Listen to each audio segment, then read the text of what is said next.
things become... Good point. But if you have disagreements on a particular problem, Well, I think really the biggest problem anytime there is any sort of lack of camaraderie or lack of togetherness, the underlying problem is fear, not knowing about the other person.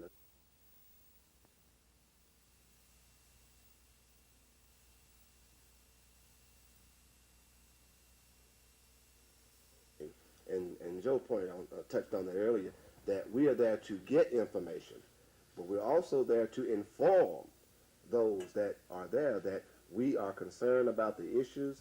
We think that you should take a look at how your particular situation. The Interracial Awareness Program, as it's called, is not designed to solve community problems, but rather to keep community leaders informed on pertinent issues that affect all Montgomeryans, issues like racial biases, unemployment, police and community relations, and education trends. One member of the program, Vanzetta Penn McPherson, calls Leadership Montgomery a tool of democracy. Because it gives us the opportunity to become participatory citizens, rather than staying in Bellwood or Smiley Court or Early Street, having an opinion, never having the opportunity to voice it or articulate it to these people.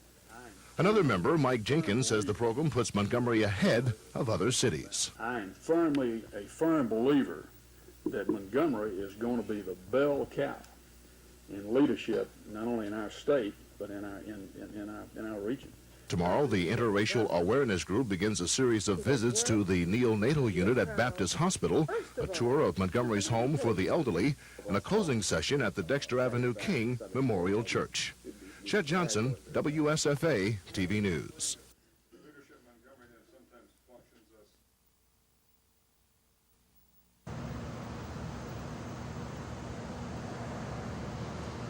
And Ms. Williams assigned that contract. I was assuming the state's liability in borrowing money. Throughout time, with the exception of some of the residential or just now into that. This is not something that's unique to Alabama.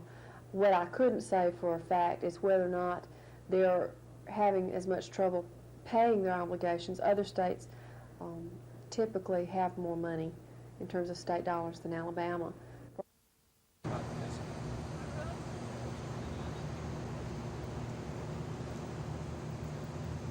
Their responsibility to fund these programs, it's the states. And if someone has to borrow money until federal money arrives, then the state should make provisions to do that. If the providers in this state brought the 4,000 children up here that we're borrowing money to feed and care for right now, the state would obviously have to find some way of feeding and housing and providing services for those youth tonight. To continue providing services. Were you borrowing? Yeah. Doesn't. Skip Hemp is upset. He's mounting bills running a wilderness treatment facility for boys who are wards of the state. He didn't receive his funds from the state for October until yesterday, and now he's worried about when he'll receive his monthly $21,000 check for operating the facility in November. If the providers in this state brought the 4,000 children up here that we're borrowing money to feed and care for right now, the state would obviously have to find some way of feeding and housing and providing services for those youth tonight. Well, I don't have much choice. I have to stay here until I get some money. But Hemp may have to wait on the administration building steps until Christmas because Pensions and Security Commissioner Gwen Williams says her department received $2 million less from the federal government than Congress had originally authorized. This is not something that's unique to Alabama.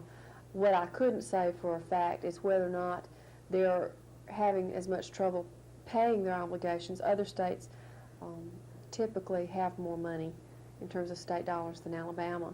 The regional director of Health and Human Services in Atlanta says that welfare programs in Georgia, Mississippi, and North Carolina are in the same bind as Alabama. And the director of legislation for Human Development Services in Washington says even if Reagan signs the bill immediately, the earliest states can expect to receive their full appropriation maybe Christmas. So Skip Hemp may be in for a long, cold wait. Lisa Walsh, WSFA TV News.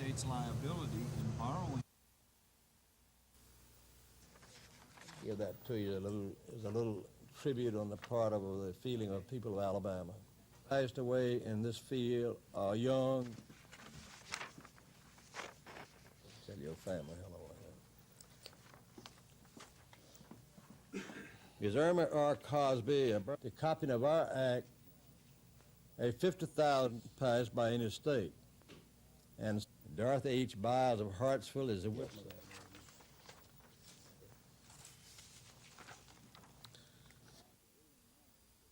The ruling now is that a person guilty of violating the ethics law may be fined up to $10,000, imprisoned up to 10 years, or a combination of the two.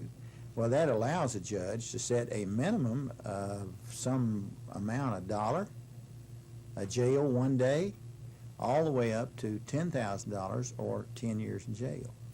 This is the third constitutional challenge to the 12-year-old ethics law. Twice before, Cooper says the Supreme Court sided with the state, and he expects a quick decision this time. Challenged or not, the law does its job, but Cooper says it still needs some work. I think that one of the weaknesses is we don't have subpoena power. Another weakness is that we're prohibited from investigating so-called whistleblower complaints. Attorney General Charles Graddick is heading up the appeal to the Supreme Court, but for now, there's no law to keep public officials on the straight and narrow. Gina Gregory, WSFA TV News. The defense called 19 character witnesses, all who testified that the accused were good people. None of the 7 took the stand to defend charges that on June 13, 1983, they forced inmates to strip and crawl on the floor at Kilby Prison. The government's case took 7.5 days and involved 29 witnesses, most of whom told of inmates being beaten by the prison officials with wooden billy clubs.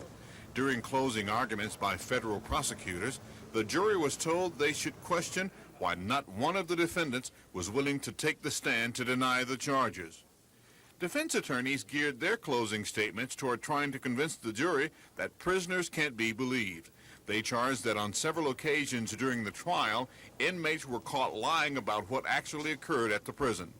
The jury is expected to examine 62 exhibits submitted by both sides as part of their deliberation of evidence in the case. Norman Lumpkin, WSFA TV News at Federal Court.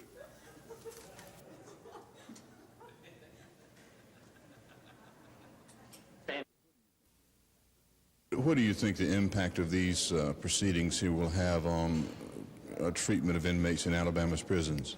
Regardless of the verdict of this case, I think that the proceedings will have a very chilling effect on corrections employees and officials, and a message has been sent out that beating prisoners is illegal. I think it's also important for future consideration that it be noted that guards have testified against other guards.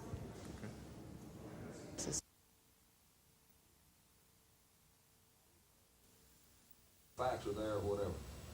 We have a staff of persons who work with these. I said to put a training crew of 10 or 12 in each county to strip. Right. Yeah, Tom, they have a Coleman in their service. Get through this meeting. Now, you made, how you come out with them figures right there, because on October 1st, 1986, we'll have an unencumbered balance of $9.5 million, and then it's projected on. It's last year that we're not giving raises in the health department, according to the latest figures. And this is written in that law, that they got to show a receipt. Now, what I'm asking.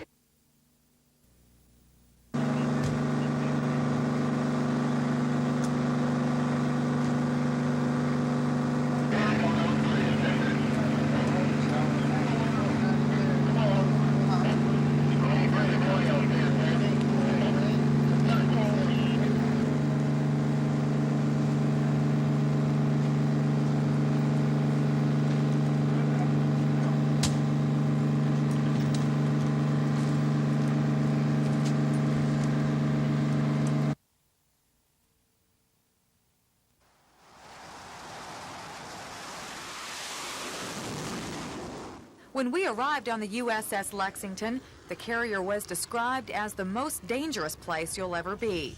While at sea more than 100 miles out in the Gulf of Mexico, Navy pilots from across the country come to the Lex to do one thing: practice the takeoff and landing of small jets on a moving aircraft carrier. Navy pilots spend more than 100 hours in training before their first landing on the Lexington, but instructors say there's really no way to prepare them. This is one landing that has to be experienced firsthand. You must land within about 5 feet either side of the center line. You try to within a very small landing area, so it doesn't leave room for error there. Pilots say at first you are just concerned with surviving. Later, as you gain confidence, the goal becomes accuracy. But the element of danger is always there. If a pilot comes in too low, he has a very good chance of losing his life crashing an airplane. Especially on the Lexington we have here too. If he gets lined up off-center one way or the other, there's a tendency he could fall off the side of the deck, which has happened before too.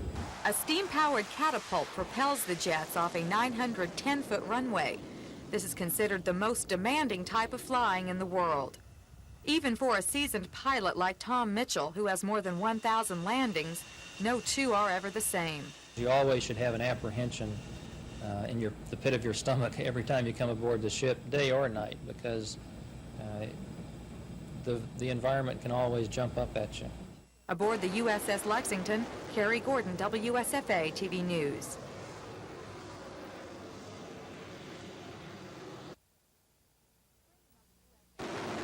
Training on the USS Lexington means a 12-hour day of flying for these Navy pilots. Taking off and landing on a moving aircraft carrier is no easy task. After their tour with the Navy, some of these pilots will hook up with a major commercial airline. Others will become flight instructors. Either way, the Navy is giving them flight experience they might not get in the civilian world. That training advantage also holds true for others aboard the Lexington. Terry Elliott from Coleman directs traffic on the flight deck. Elliott says that training gives him several career choices. I think the Navy training is going to be the big selling point to a civilian employer because he knows I'm going to be on time, that I know my job, and that I've been well trained. Recruiters say attracting young people into the Navy is no problem. We're obviously competing with the industry and colleges for students, but you know they're also putting a lot of people into other jobs. We have women filling a lot of the jobs that men used to fill. Julie McGill from Alexander City is one of 167 women on the Lexington. As a radio operator, McGill expects to continue in communications. She's been on the ship since she joined up 3 years ago. Not very many people get to experience shipboard life, especially women. This is the only aircraft carrier that women can be on, and it's sort of like a privilege to be here as a woman. For these young people, the Navy offers work experience and a chance to see the world. For them, the Navy's motto holds true. It's not just a job, it's an adventure. Aboard the USS Lexington, Carrie Gordon, WSFA TV News.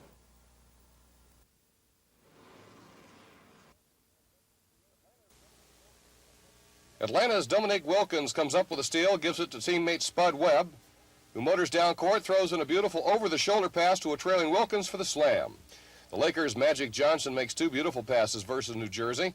First, a half-court bounce pass to James Worthy on the break, and then a beautiful look-away assist to Kurt Rambis. The Detroit Pistons run a picture-perfect fast break after a blocked shot and an outlet pass. The ball never touches the floor as it goes from Isaiah Thomas to Joe Dumers to Earl Cureton for the slam. Denver's Wayne Cooper does something every center should admire. He rejects both of Houston's Twin Towers. First, Hakeem Olajuwon's dunk, and then Ralph Sampson's layup. New Jersey's Buck Williams comes up with a monster block versus San Antonio's Steve Johnson and controls the ball as he cradles it in his arm on the way down. Derek Smith of the Clippers shows a lot of courage as he challenges Seattle's Tom Chambers on the break and rejects his attempt at a two-handed slam.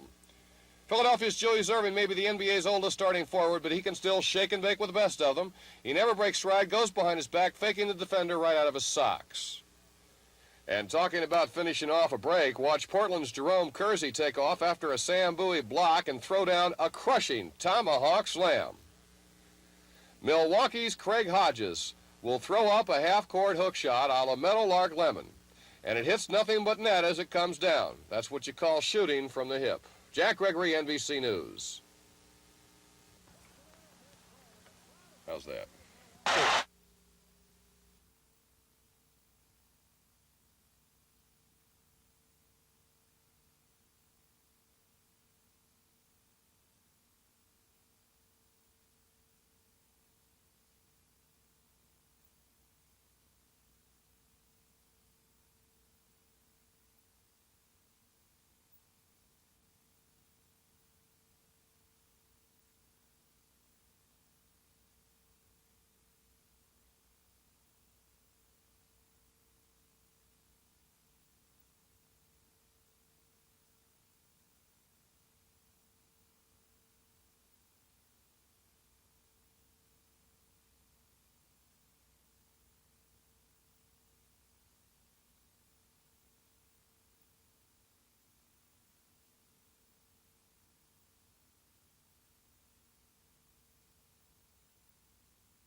in the process of serving some drug-related indictments tonight it's been returned by the Pike County grand jury this afternoon. We're still in the process of serving the indictments. We should have a full and complete statement on this tomorrow.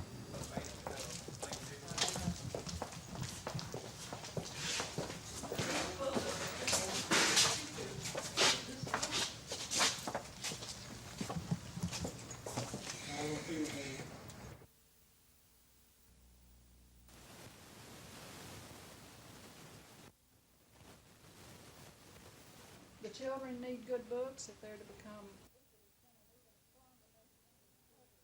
This would have sent an even stronger message to the publishers that Alabama just will not accept shoddy material for our children. The children need good books if they're to become morally good and productive citizens. And the textbook is the important tool of the teacher. Make reports. It would help at the state and the local level. I didn't have time really to include in the minority report, but two of them really should have been included, and I'm going to ask the state board. The textbook committee recommended to the Board of Education a list of more than 600 books in 6 subject areas. 37 books read by the 23-member committee were judged to be unfit for Alabama school children, and they urged the board to delete them from the approved list. The board agreed. Recommendation signal by saying aye. Aye. All opposed? The ayes have it. But members of the Alabama Civil Liberties Union don't agree with what they say is the narrowing of educational opportunities by deleting books. They believe a diversity of texts should be available. They also say certain groups, such as the conservative Eagle Forum, have too much influence on textbook selection. Of the 37 books that the committee rejected this year, 33 had been previously objected to by the Eagle Forum, so it appeared to us that censorship took place again in the committee's recommendations. However, the chairman of the textbook committee says members weren't swayed by the opinions of special interest groups, and both ACLU and Eagle Forum members ended up agreeing on one point. We on the committee were appointed to do a job. The public has a right to know why we did not vote against the books, and it would be a cruel form of censorship, as I see it, to not provide the local committees with all the information they need. ACLU members say they too believe if textbooks are rejected, the public should be told why. Lisa Walsh, WSFA TV News.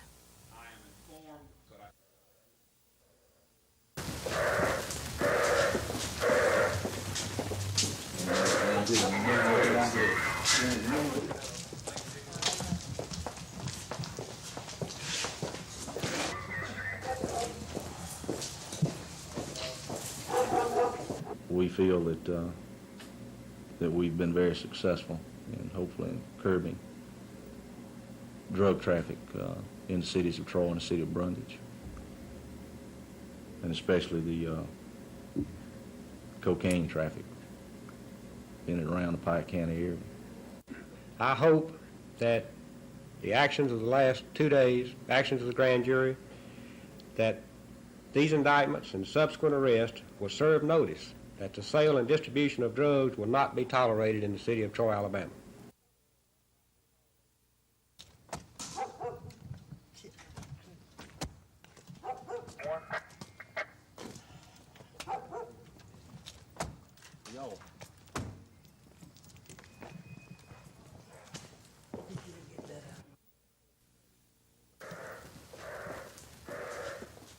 Authorities say the operation shows what can take place when various law enforcement agencies work together. Members of the Troy Police Department, the Brundage Police Department, the Pike County District Attorney's Office, the Alabama Bureau of Investigation, and the Drug Enforcement Administration took part in the operation. The arrest began shortly after a special Pike County grand jury returned 44 drug-related indictments. 18 were for the sale of cocaine, 3 for possession of cocaine, 3 for conspiracy to possess or sell cocaine, 13 were for the sale of marijuana, 6 for possession of marijuana, and 1 for furnishing a controlled substance. Authorities have arrested most of the 27 people indicted, but more arrests may take place in the future. There are several active investigations into the sale and use of drugs in Pike County. These indictments and subsequent arrest will serve notice that the sale and distribution of drugs will not be tolerated in the city of Troy, Alabama. Cal Calloway, WSFA TV News, Troy.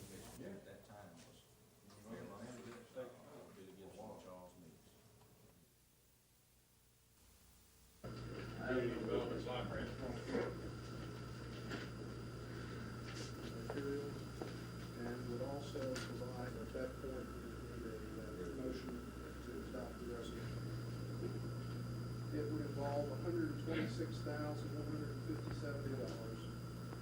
and the total then comes to the $167,811. The rest it's included. That is included. Our office, 1 day, county applies for community is off the block grant funding for road paving, and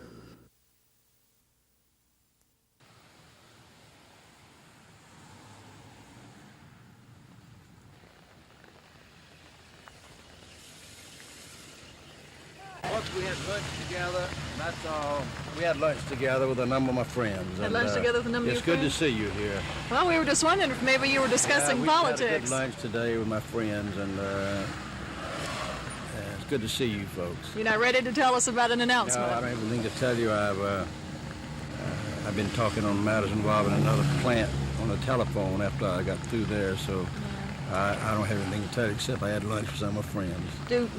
Are you feeling good about what the polls are saying about your? Oh, I haven't watched the polls. I don't read the polls. I read the polls before, that I was going to be last, and I was first, so I don't read the polls. So it's looking pretty good for you, don't you think? Looking pretty good for you, don't you think? All polls all right, I suppose. In a private gathering here last night, Bo Jackson received his gold membership card into one of the most exclusive clubs in America. Nearly 24 of his fellow Heisman winners were here to welcome him. They included Hopalong Cassidy of Ohio State, Doak Walker of SMU, Jay Burwanger, the first Heisman winner, Spurrier of Florida, Beeben of UCLA, Archie Griffin of Ohio State, a two-time winner. Billy Vessels, the great Oklahoma star of the 50s, told Bo it will take him 25 years to really appreciate and understand what the Heisman means. Pat Sullivan of Auburn, the 71 Heisman Trophy winner, was the last to speak.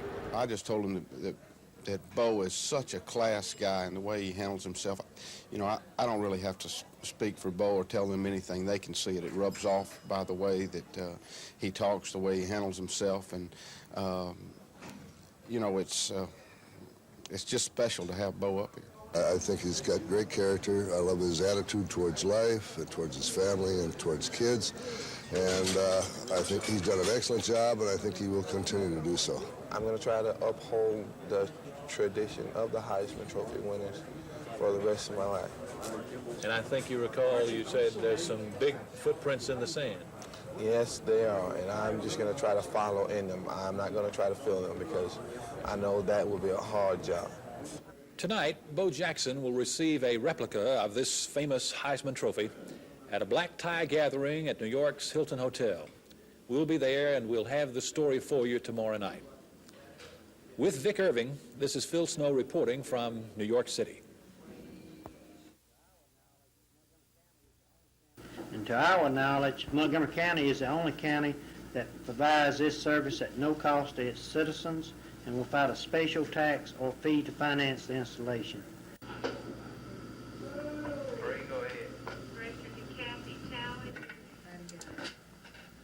Sheriff's Department emergency. Is 281-9573, and you're calling from Sheriff's Department emergency. Hello, Pat. How are you? Sheriff's Department emergency. After an uprising at Kilby Correctional Center 2 years ago. Norman Lumpkin of our staff is at the federal courthouse now. Norman, the jury deliberated for several hours. What were those important issues that they were asked to consider? Well, in the closing arguments, the defense attorneys asked the jury to consider whether or not they want to believe people who are serving terms for criminal acts, some of the inmates are serving life without parole against the word of people who are charged with guarding those people to make sure that society is protected from them. The prosecution says even though these people may be hardened criminals, they should be protected by the United States Constitution from abuse. The charges involved the aftermath a lot of after the uprising. Said they were made to run through a gauntlet of guards, and they were forced to clean up and crawl on the floor without any clothes on. It was a rather bizarre scene that was pictured there. Well, the defense attorneys say that what the guards did was legal. What they did was to quell a riot, to bring these people under control, and they used what the defense terms as reasonable force to bring unruly inmates under control. Now, the United States Justice Department and the U.S. Attorney's Office here in town says that there was unnecessary force and the punishment was cruel and unusual. The prosecution says that the inmates were made to strip and crawl around on the Floyd Kilby and clean the floor for about 2.5 days. Okay, thanks a lot. Norman Lumpkin live at the federal courthouse here in Montgomery. We'll have more on the deliberation. The jury will be back at the courthouse tomorrow morning. Well, that is it for tonight's 6 o'clock report. Jock Smith is a grown man who admittedly still has a lot of little boy left in him. As a youngster growing up in New York, Jock lived in the shadows of Yankee Stadium and Ebbets Field. It was then that his love affair with sports, particularly baseball, began. I spent so many afternoons hoping to get the foul ball or sitting behind the dugout hoping to have a glimpse of my hero. These days, Smith has much more than just memories of those heroes. What he has, quite literally, are the shirts right off of their backs. He owns a collection of over 100 authentic game jerseys, actually worn by some of the biggest names in sports. Jerseys belonging to everyone from Joe Namath to Joe Montana, O.J. Simpson to Walter Payton, Julius Erving to Kareem Jabbar, Hank Aaron, Willie Mays, Roberto Clemente. The list goes on, reading something like a who's who in the world of sports. He even shocked Mickey Mantle a few months ago by asking him to autograph his own jersey. Mantle looks and he gets ready to sign, and he looks up at the collar and sees his name in the collar in 1959 sewn on the collar. He says, "This is the real thing." I said, "You better bet it is." But the jerseys are only part of Smith's miniature sports museum. He also has personalized baseball bats once used by Lou Gehrig, Jimmy Fox, Ty Cobb, and the legendary Babe Ruth. Autographed shoes, posters, and balls. It's history in motion. That is that as these jerseys, balls, and bats, of course, represent the history of the game. The more I get, the more I want, the more I want, the more I get. I guess sort of that's my mentality. Though I'm a professional by day, I'm a little boy by night. Smith likes to quote the late Roy Campanella, who once said, to play the game of baseball, you've got to have a lot of little boy in you. Jock Smith is living proof that the collecting game is much the same. It's also got a patch on the sleeve which talks about Mets Fantasy Dream Week 85. And this was the uniform which I played in the whole week. How'd you do? Oh, I did good. Especially in the big game. We had a big game. Reporters gathered at the governor's mansion tonight where Wallace held a Christmas party for his staff and cabinet members.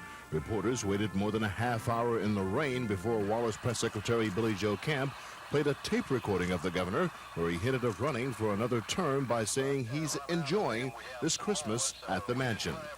I'm hopeful maybe we might decide to have 4 or 5 more during the next several years, and I hope y'all... Camp said the governor needs a little more time. When asked when a definite commitment would be forthcoming, Camp said qualifying for the Democratic primary ends in March. That is, I guess, an indication that the governor is thinking positively. I think he will have to be the one to take us further than that. But rumors continue about Wallace's future political plans and whether Camp himself will seek political office. I cannot or will not commingle those with what the governor's plans are, and until he makes his decision, there's nothing that I can really say in that regard. So the cat and mouse game continues whether or not the governor will seek re-election. Shed Johnson, WSFA TV News, at the governor's mansion. is not to mean, and they're not trying to push the governor into running.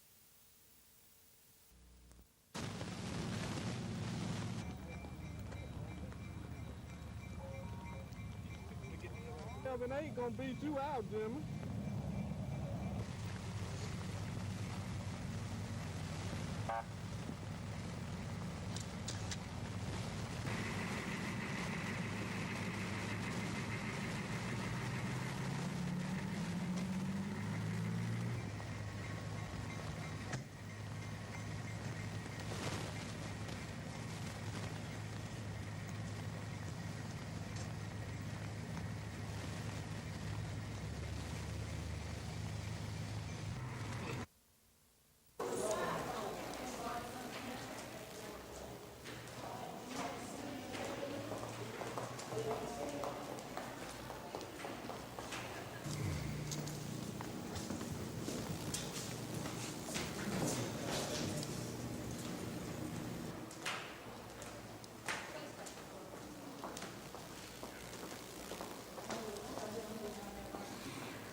They're doing is they're offering free cab rides to anybody who feels that they've had a little bit too much to drink, and they want to go home, or they want to go somewhere to end their evening of festivities. It's not a vast number.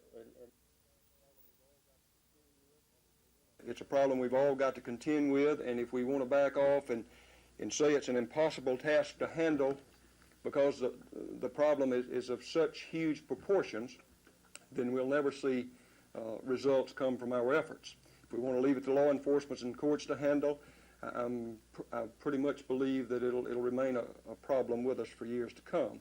Here, just happened to have been chief of the driving the licensing field. I might just mention, Mr. Sinkelman had asked me about what about the courts in this state? How are they supporting Of Alabamians who are seemingly, because of the statistics, most susceptible. Citizen participation in an effort that can really make a difference. What they're doing is they're offering free cab rides, as well as the vast number and increase in the number of programs, I think, is an example.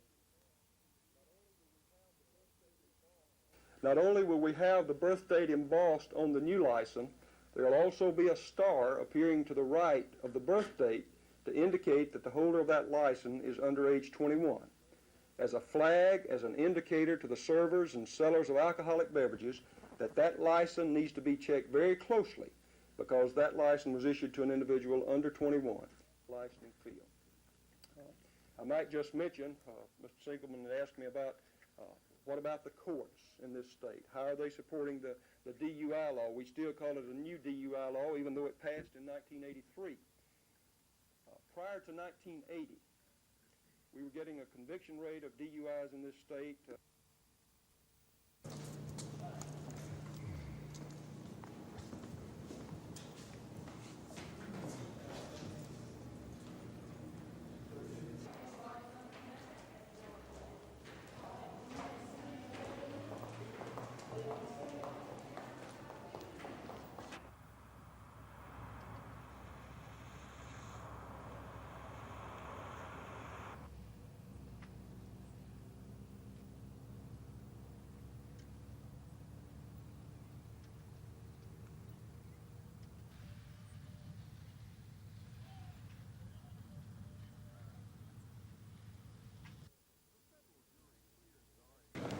The federal jury cleared guard Eddie Roanoke of inmate abuse just before lunch. After further deliberation, Warden Jim Cook and prison coordinator Frank Griswold were found not guilty of perjury and abuse charges. My reaction is it's fantastic. I'm just glad it's over.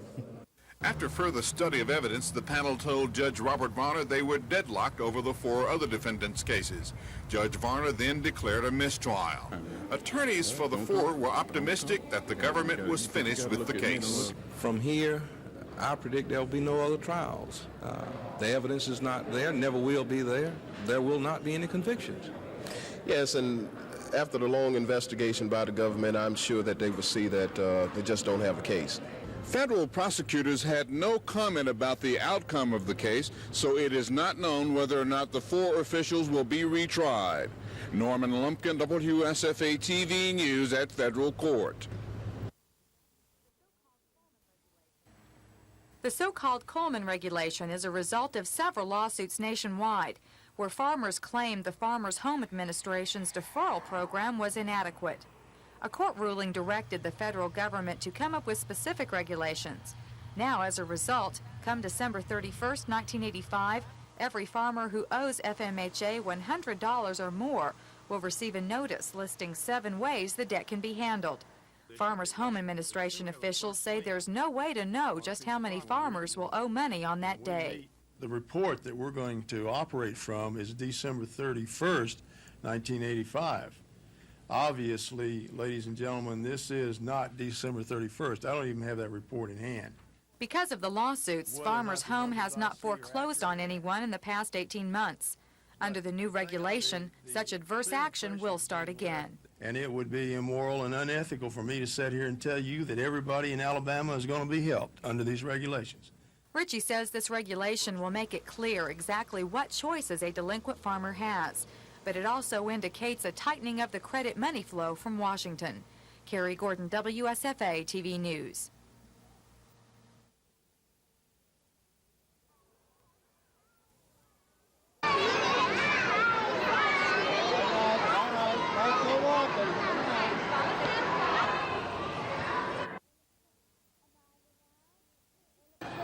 A Barbie doll and a purse and a tape recorder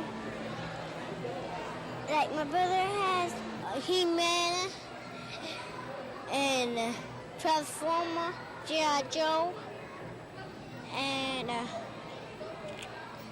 Scooby-Doo. You been a good boy? Do you help your mother? I help her cook. You do? You a good cook? I got a... Good. You gonna leave some milk and cookies? All right. I bake cookies too. I can butter the biscuits. That's good. I'll see you next year when you can cook. Okay? Merry Christmas. Merry Christmas to you, sweetheart.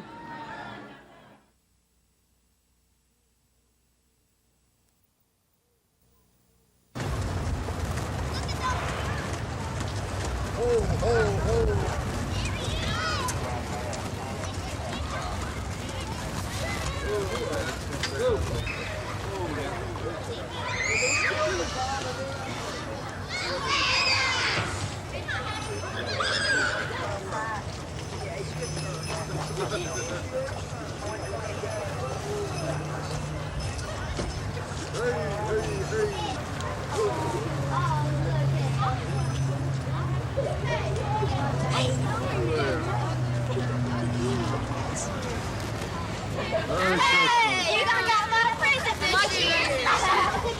Yeah, you got my present. Like your reindeer, just love them. I'm not Lizzie's close either. She's one of the elves.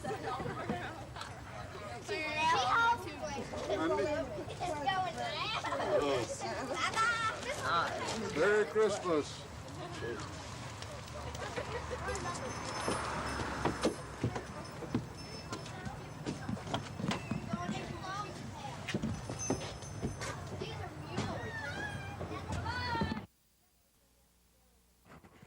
Yes, Virginia, there is a Santa Claus. It's called creative bookkeeping. We've got something. Mr. Corey, Make I your sure visual appreciate here. it. I appreciate it. I know you've been wanting to do this for a few days. Well, I hate we met under these circumstances. P.L. Corley passed out 3 checks worth more than $99,000. Is there someone here from Boyd School? Right here. Okay, I can also help you, sir. Yeah, I hope so. And how about Tri-Wheel? Okay, thank you. Okay, and I can help you. Thank you, sir. You're going... The money takes care of bills due since October and November. Whether Hemp's vigil prompted an early holiday payoff isn't known, but for certain, his persistence paid off. There has been a lot of creative work by lots of people. I am absolutely pleased from the standpoint that we got reimbursed for October and November. I'm going to go home. But they will definitely not be able to operate. Other factors, including a meeting among 10 residential care directors earlier today, may have accelerated today's payoff. We've got to pay a bill. Right now, our financial reserve is not going to allow us to pay that bill. That there's a probability that unless payment is forthcoming fairly soon, there are 4 or 5 programs serving the children of the state of Alabama who have special needs who won't be in existence the 1st of January. Other checks are slated to be released next week so that all residential and foster care homes in Alabama should receive overdue payments before Christmas. Kim Davis, WSFA TV News.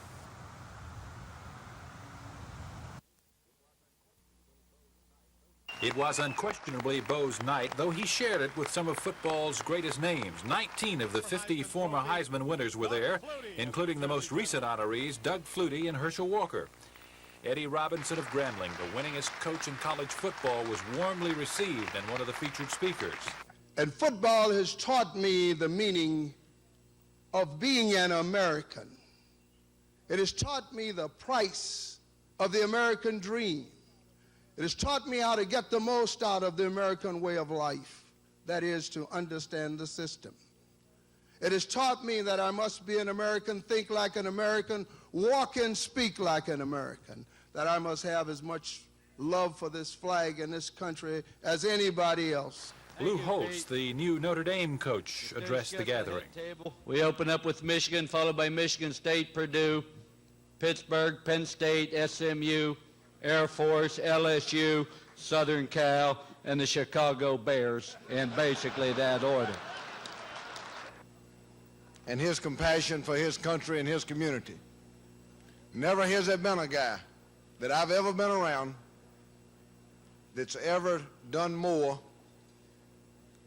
for the people and the community and the folks around him than Bo Jackson has. I've never, ever been around a more unselfish player than Bo Jackson. And then it was Bo's time to speak. He talked poignantly of his childhood, living with his mother and 9 brothers and sisters in a 3-room house, his only place to sleep on the floor next to a wood stove, playing football against his mother's wishes. She said, I tell you what, if you don't be on that bus to come home, you go home with the coaches. And she told me that and told me that.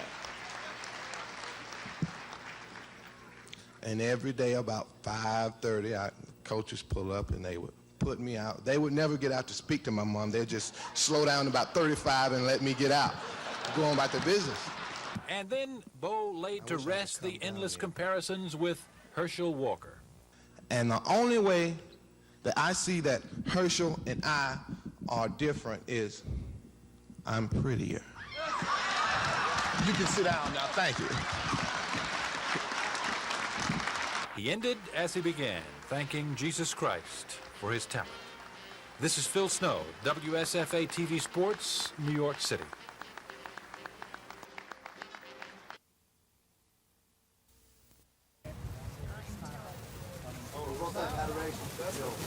You ain't gonna use a real baby in this one. No, not in this one, but in the one at church. Oh, is that the child?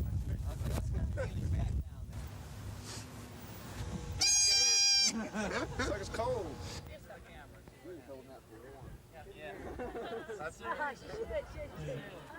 Don't get my pink shoe.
We start in the first half. The Pacers in white, working the ball around. Herb Williams into Wayman Tisdale. Tisdale with 27 points on the night to lead the Pacers. Later on the break, Terrence Stansberry to Wayman Tisdale with a flying slam. The Pacers up 52-38 at halftime. Second half, Eddie Johnson of Atlanta works it all the way for the basket and the foul. He had 10. Then the Hawks' most exciting connection, little 5'7" Spud Webb to the great Dominique Wilkins. Wilkins goes high and then takes it down on the alley-oop. But the Pacers had the upper hand. Doc Rivers loses the ball here, stolen by Dwayne McClain. He'll go ahead for the jam. The Pacers win it 109-89. Scott Clark for NBC News.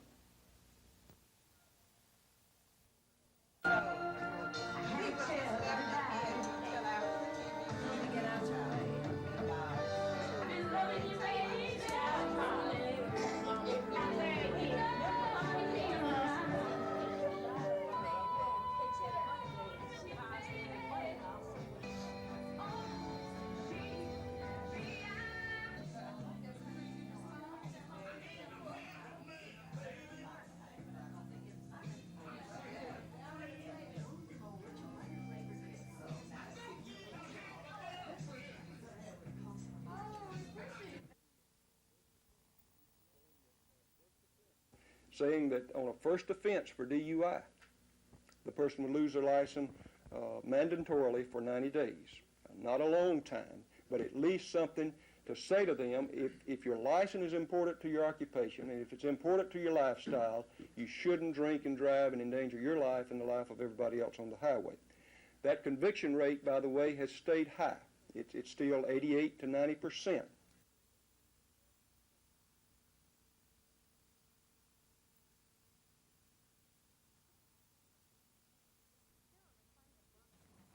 Sarah McLean of Birmingham is deaf, but with the help of her dog Sadie, Sarah leads a very normal life. You see, Sadie is no ordinary dog. Sadie is trained to be Sarah's ears. Sadie is a hearing ear dog. Before Sadie came into her life 2 years ago, Sarah had some difficulties. I couldn't communicate on the telephone. It would be ringing and I wouldn't know it's ringing.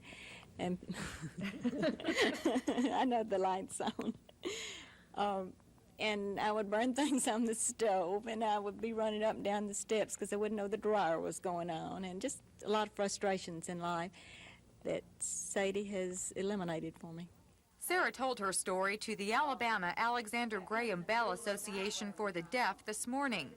Most of those in attendance were parents or teachers of the hearing impaired, and they had a lot of questions about the program which provides hearing ear dogs. Sarah explained Dogs for the Deaf train strays from area humane shelters. The dogs are trained to alert their deaf masters to sounds we hear every day. But hearing ear dogs are a new idea, and Sarah says not everyone is aware of the dog's function. Well, in most buildings where there's a little sign that says no pets allowed, they assume Sadie is a pet and that I'm breaking a rule.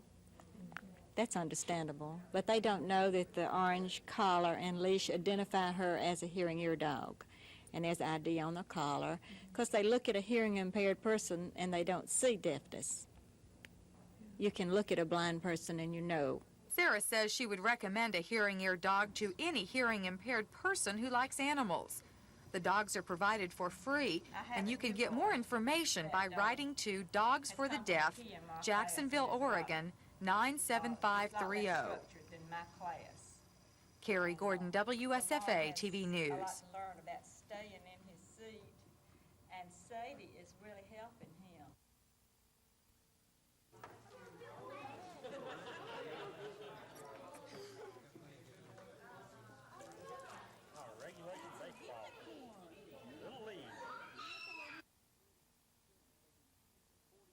And we've taken 40 children to TGNY and let them spend $40 each.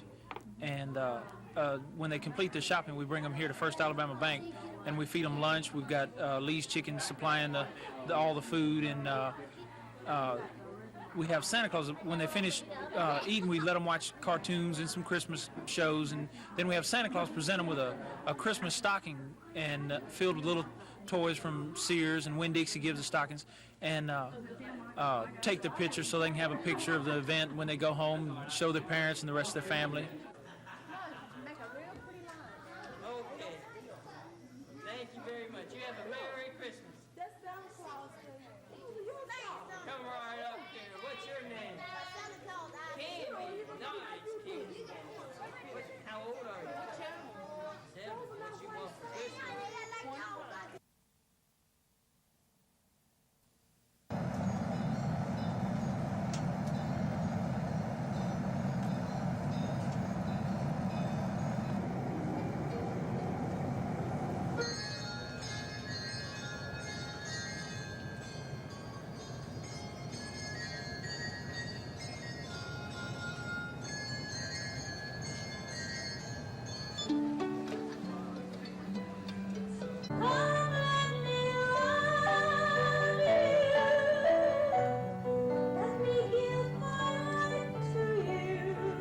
Advisedly and in the fear of God. Into this holy estate, these and this woman in holy matrimony, which is commended of St. Paul to be honorable among all men, and therefore is not by any to be entered into unadvisedly, or irreverently, or lightly, but reverently. How you doing, Mr. Wallace? Yeah, I didn't know yesterday, did I was going to call you.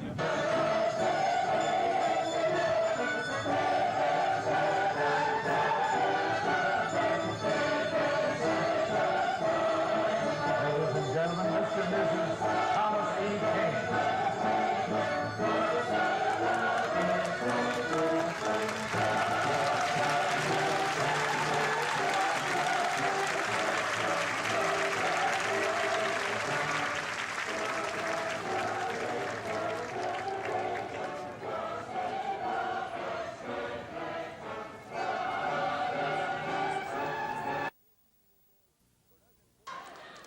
For a dozen 14-year-old boys from Talladega, Alabama, this day has been a special one for them.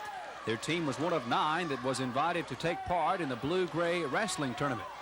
The one thing sets them apart from their opponents, they are legally blind.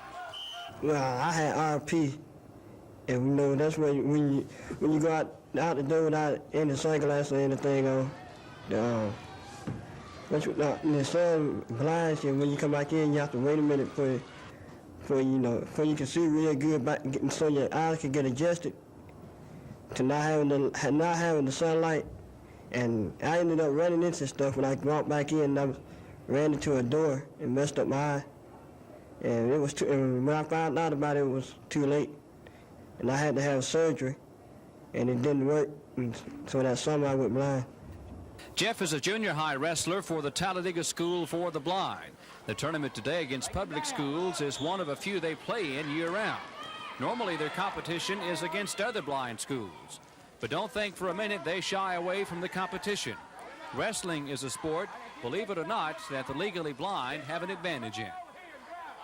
I've been in sports in public school, and I played a year or two of football, and when I was smaller I played baseball, but when I lost all my vision I couldn't play. And then wrestling, you don't even need any vision or anything. It's just like you just come in, and if you just practice hard and everything, you can just pick up on it. Coach Dan McCrimmon started the junior high program a few years ago because of the abundant talent, not only for wrestling but other sports as well. A lot of these kids are swimmers. We compete against other residential blind schools, and we compete against other residential blind schools in track. And most of these boys compete in all of those things. So